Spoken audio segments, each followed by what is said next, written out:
नमस्कार दोस्तों, मेरा नाम है विनोद और मैं आपके अपने स्टडी यूट्यूब चैनल टांडे जी क्लासेस पर आप सभी का स्वागत करता हूं। दोस्तों, हमने पिछले लेक्चर में मैथ्स का लेक्चर देखा था जिसमें हमने स्क्वायर और स्क्वायर रूट बहुत अच्छे से हमने देख लिया है। अब जो हमारा अगला टॉपिक है मैथ्स की सीरीज में वह है क्यूब एंड क्यूब रूट। ठीक है दोस्तों, तो चलिए हम चालू करते हैं अपना लेक्चर। लेकिन लेक्चर चालू करने से पहले मैं आपको एक इन्फॉर्मेशन देना चाहता हूं। जो पुलिस की भर्ती आई थी जिसका 31 तारीख से फॉर्म भरा जाना था, मतलब आज से, तो उस फॉर्म का जो है डेट बढ़ गया है, वह अब 8 तारीख से भरा जाएगा। उसके नोटिफिकेशन में कुछ संशोधन होना है, तो इसलिए वह थोड़ा डिले होगा। ठीक है दोस्तों, लेकिन आप लोग संयम बनाए रखिएगा। और नोटिफिकेशन तो निकल ही गया है, एग्जाम होना ही है, तो अपनी तैयारी तो बहुत जोरों से आप रखिएगा। ठीक है दोस्तों, और पद भी कम है, 4000 पद है, इसलिए आप लोगों को ज्यादा मेहनत करने की जरूरत है। ठीक है, जिससे कि हम अच्छा स्कोर कर सकें, और जब अच्छा स्कोर करेंगे तभी हमारा सिलेक्शन होगा। ठीक है दोस्तों, तो चलिए हम चालू करते हैं क्यूब एंड क्यूब रूट। ठीक है दोस्तों, अब मैं क्यूब रूट चालू करने से पहले मैं आपको ये बताता हूं कि बहुत लोगों को मैंने देखा है कि क्यूब रूट के जो ट्रिक होते हैं वो यूट्यूब पर पड़े हुए हैं, काफी सारे ट्रिक, लेकिन वो ट्रिक बहुत ही लेंदी है। ठीक है दोस्तों, तो आप लोग ट्रिक के पीछे, क्यूब के खासकर ट्रिक के पीछे आप लोग मत भागिएगा कि क्यूब हम कैसे याद करें कैसे नहीं करें। ठीक है, तो यह बहुत ही डिफिकल्ट काम है, उसमें से निकालने में ही काफी ज्यादा समय निकल जाता है, तो वो निकालना मुश्किल है। ठीक है ना दोस्तों, जल्दी निकालना मुश्किल है। ठीक है, इसलिए आप कोशिश करिए कि जो क्यूब है कम से कम 30 तक क्यूब तो आप लोग याद रखिए। ठीक है, 30 नहीं कर सकते तो कम से कम 25 तक क्यूब आप लोग याद करके रखिए। और आप बोलेंगे कि याद कैसे होगा सर? अरे, दुनिया में ऐसी क्या चीज है जो पॉसिबल नहीं है? हर चीज पॉसिबल है। ठीक है, याद करना भी बहुत ज्यादा कठिन नहीं है।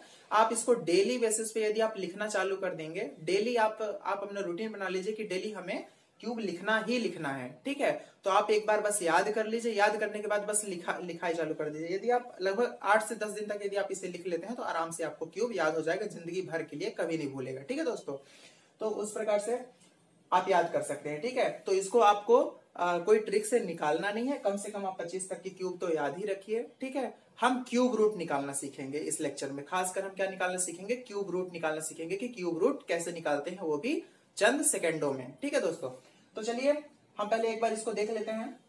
ठीक है, 1 का क्यूब क्या होता है? 1, 2 का क्यूब 8, 3 का क्यूब 27, 4 का क्यूब 64, 5 का क्यूब 125, 6 का क्यूब 216, 7 का क्यूब 343, 8 का क्यूब 512, 9 का क्यूब 729 और 10 का क्यूब 1000। ठीक है दोस्तों, 11 का क्यूब 1331, 12 का क्यूब 1728, 13 का क्यूब 2197, 17 का क्यूब 2744, 15 का क्यूब 3375, 16 का क्यूब 4096 और 17 का क्यूब 4913, 18 का क्यूब 5832, 19 का क्यूब 6859, 20 का क्यूब 8000। ठीक है, 21 का क्यूब 9261, 22 का क्यूब 10648, 23 का क्यूब 12167, 24 का क्यूब 13824, 25 का क्यूब 15625। ठीक है दोस्तों, जैसे मैं पढ़ रहा हूं उसी हिसाब से आपको याद करना है, बहुत आसानी होगी। ठीक है, याद करने में 25 का क्यूब 15625, 26 का क्यूब 17576। ठीक है दोस्तों, देखिए कुछ ऐसे होते हैं जो आपको याद रखने में बहुत ही आसानी होगी। जैसे 26 का क्यूब क्या होता है? 17576, 17576 याद नहीं कर पाएंगे।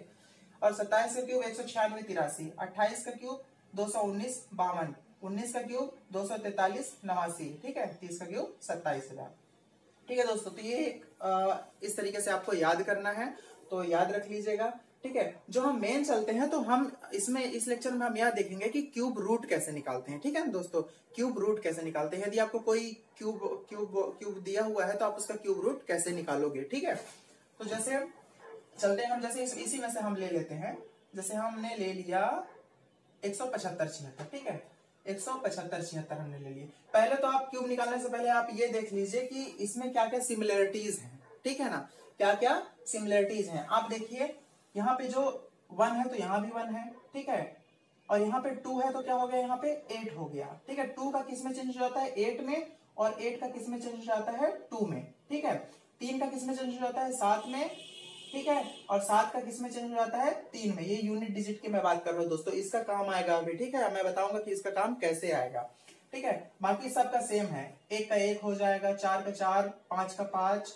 ठीक है, 6 का 6, 9 का 9। ठीक है, इसी प्रकार से जैसे ये यूनिट डिजिट 2 है तो 2 का 8 में चेंज हो गया, और यूनिट डिजिट यहाँ पे 8 है तो 8 का 2 में चेंज हो गया। ठीक है, तो ये एक इसमें जो सिमिलरिटीज है ये मैं आपको बता रहा हूँ। ठीक है, ये स्क्वायर रूट जिस प्रकार से हम निकालते हैं स्क्वायर रूट से भी यह बहुत आसान है, आप याद रखिएगा। ठीक है, अब जैसे हम देख लेते हैं 175 76। ठीक है, तो 175 76 इसका हमें क्या निकालना है, क्यूब निकालना है, क्यूब रूट निकालना है। ठीक है, अब क्यूब रूट कैसे निकालेंगे मैं आपको बता देता हूं। स्क्वायर रूट निकालने में हम क्या करते थे, 2 को छोड़ देते थे, लेकिन हम इसमें क्या करेंगे, हम 3 को छोड़ेंगे, 3 डिजिट को छोड़ेंगे, क्योंकि हम क्यूब रूट निकाल रहे हैं। ठीक है, हम इसमें 3 डिजिट को छोड़ेंगे। अब देखिए, अब आपको पता है कि यूनिट डिजिट क्या है, 6 है। तो 6 जहां भी आता है, तो जिस नंबर का हम मतलब क्यूब दिया हुआ है, तो उसका जो यूनिट डिजिट है वो क्या होगा, 6 होगा। यहाँ भी क्या होगा, 6 होगा। यहाँ भी देखिए क्या होगा, 6 होगा। ठीक है, तो मतलब 6 का किस में कन्वर्ट होता है, 6 में ही कन्वर्ट होता है। ठीक है दोस्तों, तो 6 का क्या हो जाएगा, 6, और 3 डिजिट आप क्या कर दीजिए, छोड़ दीजिए। अब आप देखिए कि 17 के अंडर में कौन सा क्यूब है। ठीक है, 17 के अंडर में कौन सा क्यूब है। ठीक है दोस्तों, तो 8 2 का क्यूब क्या हो जाता है, 8, 3 का क्यूब क्या हो जाता है, 27। तो 3 का क्यूब क्या हो जाता है, 27। 27 तो क्या हो गया, 17 से ज्यादा हो गया, तो हमें तो कम लेना है। ठीक है, तो 2 का क्यूब क्या होता है, 8 होता है। ठीक है, तो हमें यहाँ क्या लेना है, 2 लेना है। देखिए कितना आसान है। ठीक है, ये हो गया 26 का क्यूब। ठीक है, ये क्यूब रूट हो गया। अब मैं आपको कुछ चीजें यहाँ पे बता देता हूँ। जैसे 1 का किस में चेंज होता है, ये 1 ही में होता है। ठीक है, और यदि आप 2 का देखोगे तो 2 का किस में चेंज होता है, 8 में होता है। 3 का किस में होता है, 7 में होता है। ठीक है, और इसी प्रकार से क्या होता है, 8 का 2 में चेंज हो जाएगा, और 7 का 3 में चेंज हो जाएगा।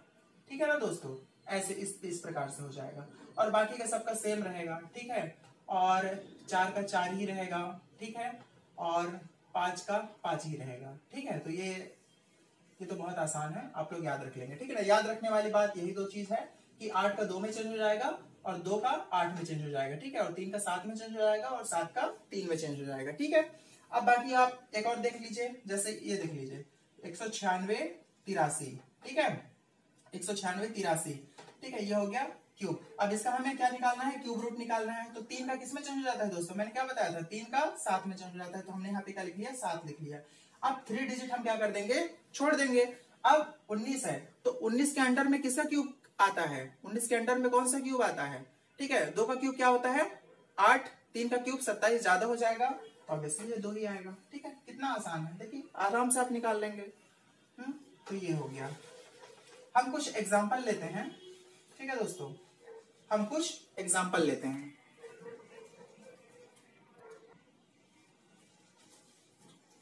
ठीक है दोस्तों, ये आ गया आपके सामने एग्जाम्पल। ठीक है, अब हम एग्जाम्पल में देखेंगे कि हम कैसे सॉल्व इसको कर सकते हैं, वो भी चुटकियों में। ठीक है, अब देखिए, इसको यदि आप गुणनखंड विधि से करने के लिए जाओगे तो कितना लंबा होगा, बहुत ज्यादा टाइम होगा। क्योंकि हम कंपटीशन एग्जाम का तैयारी कर रहे हैं, हम 5वीं 6वीं में हम नहीं पढ़ रहे हैं कि हम गुणनखंड विधि से हम इसको सॉल्व करें। ठीक है, हम कंपटीशन एग्जाम की तैयारी कर रहे हैं, तो हमें इसको बहुत ही जल्दी सॉल्व करना होगा। ठीक है, तो हमने जो सीखा हम उसी को इसमें क्या करेंगे, अप्लाई करेंगे। अब देखिए, हम पहला क्वेश्चन लेते हैं। अब पहला क्वेश्चन क्या दिया हुआ है, 389 017। ठीक है, अब आप यूनिट डिजिट देखिए, यूनिट डिजिट क्या है यहाँ पे, 7। 7 का किस में कन्वर्ट हो जाता है, 3 में कन्वर्ट हो जाता है। दोस्तों मैंने आपको बताया था, याद रखिएगा। 7 का किस में कन्वर्ट हो जाता है, 3 में कन्वर्ट हो जाता है। तो 7 का क्या हो जाएगा, 3। ठीक है, अब 3 डिजिट आपको क्या कर देना है, छोड़ देना है। अब देखना है कि 389 किसके अंडर में है, 389 किसके अंडर में है। आपको ये चीज ध्यान में होना चाहिए कि 389 किसके अंडर में है। आपको इसीलिए बोल रहा हूँ कि ये क्यूब याद होना चाहिए कम।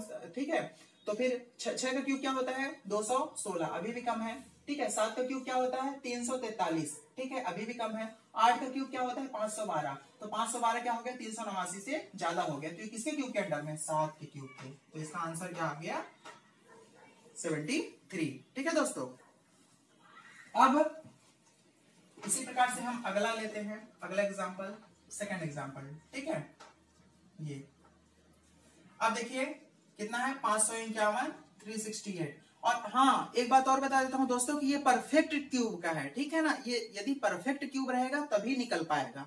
ठीक है, और स्क्वायर में स्क्वायर रूट निकालने का जो ट्रिक बताया, तो यदि वो परफेक्ट स्क्वायर रहेगा तभी ही इसका आंसर आ पाएगा, नहीं तो यह ट्रिक काम नहीं करेगा। यदि परफेक्ट क्यूब, यदि आप रेंडमली कोई भी क्वेश्चन आप लिख लेते हैं तो इस प्रकार से क्यूब उसका सही नहीं निकलेगा। ठीक है, ये परफेक्ट क्यूब है, और स्क्वायर की यदि बात करोगे तो परफेक्ट स्क्वायर है, और एग्जाम में भी परफेक्ट क्यूब और परफेक्ट स्क्वायर ही आते हैं, ठीक है, तो याद रखिएगा।